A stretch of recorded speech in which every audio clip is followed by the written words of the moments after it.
All right, welcome back to the Patriots Wrap with Andy Gresh. 16-3, a quintessential cold weather, tough, hard-nosed victory. What'd you make of it?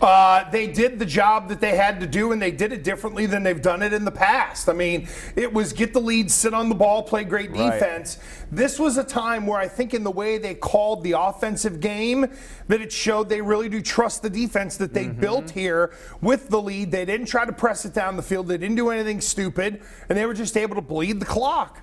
Are you impressed with this defense that a month ago a lot of people were saying they don't cause turnovers, bend don't break, but here they are, 3 points, 2 turnovers. Yeah. And, while Denver's offense isn't, the 72 Dolphins, they looked pretty good. No, I mean, the Elway way should be called into question because even though Brock Osweiler got benched today in Houston, it's what he would have done in their offense for them, which at time looked inept with Trevor Siemian back there. And to your point, I think defensively, we've now got to give them their due. If people were waiting for the performance or they were going to put the stamp on them, this was it. And we're starting to see Kyle Van Noy. Everybody made a big deal about Jamie Collins leaving. I think the one thing we all maybe overlooked or underestimated, Yianni, was that it's not like they replaced them with, Joe Blow off the street. Kyle Van Noy was a second-round pick. Shane McClellan at one point was a first-round pick. So it's not like they didn't have talent to be able to replace those guys. We just weren't familiar with them, so of course it was a net loss. Trey Flowers was excellent. Malcolm Brown with a big play. Flowers McCourty had the great, big breakup.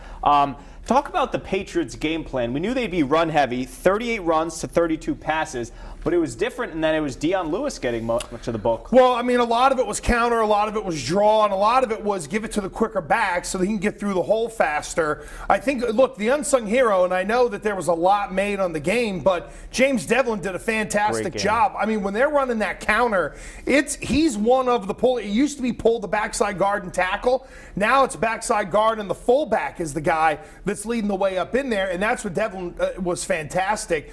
But I thought it'd be a little more outside. I thought they might test them a little bit, but they really pounded them in between the tackles and did a great job doing so. Again, it's not the way they would prefer to draw it up, but it's the way the circumstances of the game went where they executed that offense, and even though they didn't get points, they got a lot of yards that gave them field position. Being able to win that way bodes well for January. All right, big picture. They win the division, 8th consecutive year, first round bye.